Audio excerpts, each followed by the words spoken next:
Hello guys, নমস্কার। সবাই কেমন আছেন? আশা করি সবাই ভালো আছেন।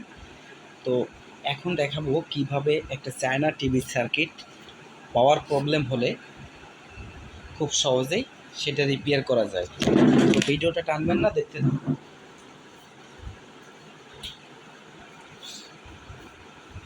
তো দেখেন, এটা হচ্ছে